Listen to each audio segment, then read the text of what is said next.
Welcome to this explainer. Okay, have you ever actually stopped to wonder why your romantic life looks the exact way it does? Like why you keep repeating the same patterns? Today, we're diving into this truly fascinating psychological framework developed by marriage and family counselors Dr. Milan and K. Yerkovich. We're going to uncover how our earliest memories and the environments we grew up in quietly dictate our modern romantic lives.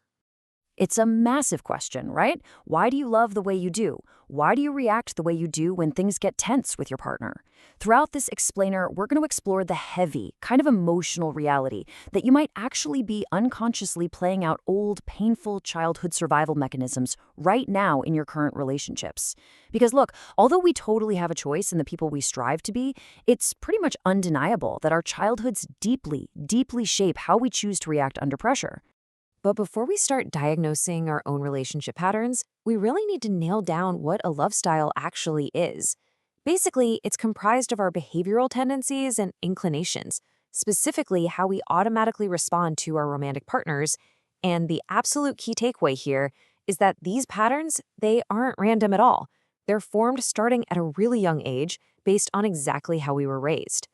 So, here is our roadmap for today. We're going to cover 1. Childhood origins, 2. The pleaser, 3. The victim and controller, 4. The facilitator, and finally, 5. The avoider. All right, let's jump right into Section 1, Childhood Origins, the foundation of romance. So picture this. As young kids, our very first job is just trying to make sense of our immediate environment. To survive whatever family dynamics are at play in our home, we actively form behavioral coping patterns. Fast forward a couple of decades, and guess what? We carry those exact same coping mechanisms straight into adult intimacy. A young child's attempt to simply react and survive literally hardwires the way they'll eventually handle complex, grown-up relationships. It's wild. Moving right along to Section 2, the pleaser, seeking harmony at all costs. Now, for the pleaser, this usually kicks off with having an overly protective or maybe incredibly critical parent. As kids, they don't exactly receive comfort. Instead, they burn all their energy trying to be good just to avoid provoking a negative response. They're effectively the ones comforting their reactive parents. By their teenage years, they become absolute experts at reading the moods of everyone around them just to keep the peace. But because they haven't learned to process their own needs when they hit adulthood and feel stressed or think they're letting someone down, they tend to experience breakdowns and will often just flee from relationships entirely. That childhood need to survive by being good eventually morphs into an adult who completely abandons their own personal boundaries. So as adults, this shows up as a desperate, almost frantic need to minimize conflict. Have you ever said yes to a massive favor you absolutely dreaded just to avoid an awkward conversation? Well, pleasers do this constantly. They have a painfully hard time saying no. Since their number one goal is avoiding difficult confrontations, they might even lie just to keep things smooth. And as a result, they spread themselves incredibly thin, trying to be everything to literally everyone. So if you're nodding along and recognizing these traits in yourself, you have to break the habit. Cultivating stable relationships requires radical honesty about your own boundaries, not just putting on a performance of what you think your partner wants.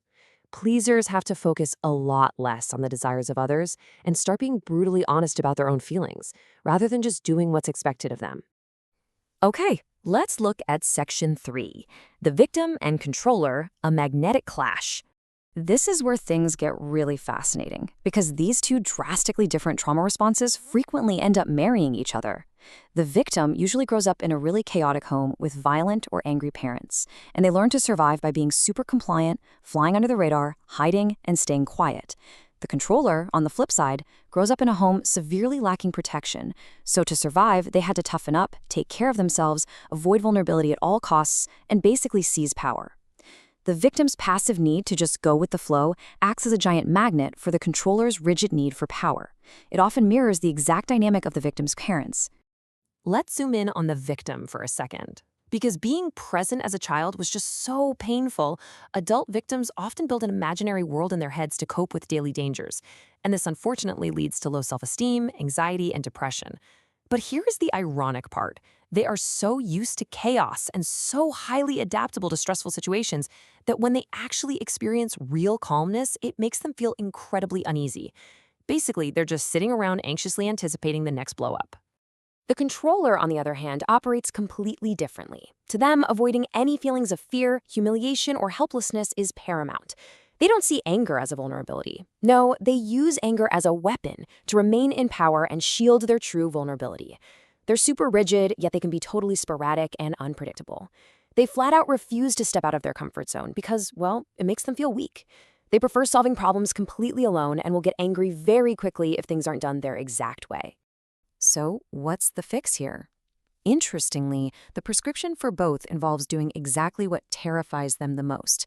The victim has to find their voice and actively fight back with self-love, standing up for themselves instead of letting their partner just walk all over them. Meanwhile, the controller has to completely drop their armor, surrender their need for control, actually trust others, and consciously keep their anger at bay. Up next is Section 4, the facilitator, the search for consistent love. The vacillator is basically born from an unpredictable childhood where their needs were just never a top priority. In their early years, they receive super inconsistent affection, which develops into a really deep fear of abandonment. And by the time the parent finally gets around to giving them attention, the child is often too angry and drained to even receive it. Them, as young adults, they try to find that consistent missing love by heavily idealizing new connections. But later into those relationships, when reality finally sets in, they inevitably feel let down, dejected, and just deeply conflicted. This exact push and pull pattern just repeats over and over in adult dating. Because they were practically starved for consistent love growing up, vacillators become hyper-perceptive. I mean, they can spot the absolute slightest shift in a partner's mood. They instantly know when someone might be pulling away. And the results of all that? Constant internal conflict, massive emotional stress, and feeling completely misunderstood by their partners the second that initial idealization phase fades into disappointment. If you happen to be a vacillator, your superpower and your kryptonite are actually the exact same thing, your expectations. You absolutely have to deliberately slow down. If you want healthy stability, you need to learn how to pace yourself. You have to take the time to genuinely get to know someone before committing way too soon. Really, this is the only way to avoid the inevitable heartbreak caused by your own towering, idealized expectations. And that brings us to Section 5, the avoider, independence over intimacy. Think about what happens when a child experiences a home completely devoid of emotional comfort.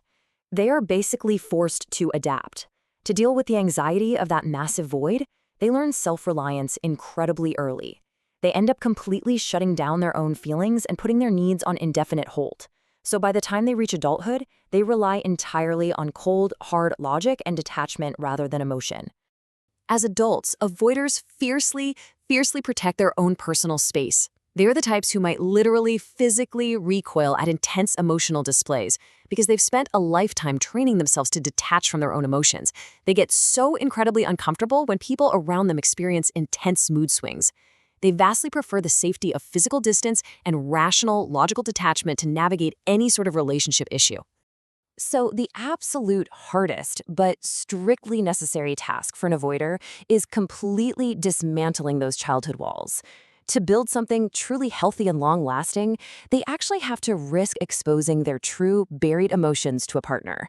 They have to practice opening up and expressing their emotions honestly, which honestly goes against every single survival instinct they ever learned as a kid.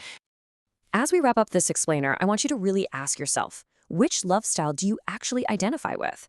Because whether you're a pleaser, a victim, a controller, a vacillator, or an avoider, understanding your childhood origins isn't about pointing fingers or blaming your parents.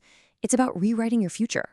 Because once you know exactly why you love the way you do, the real question is, are you finally ready to change it? Thanks so much for joining me today. Keep reflecting, and let's see how this new lens completely transforms your relationships.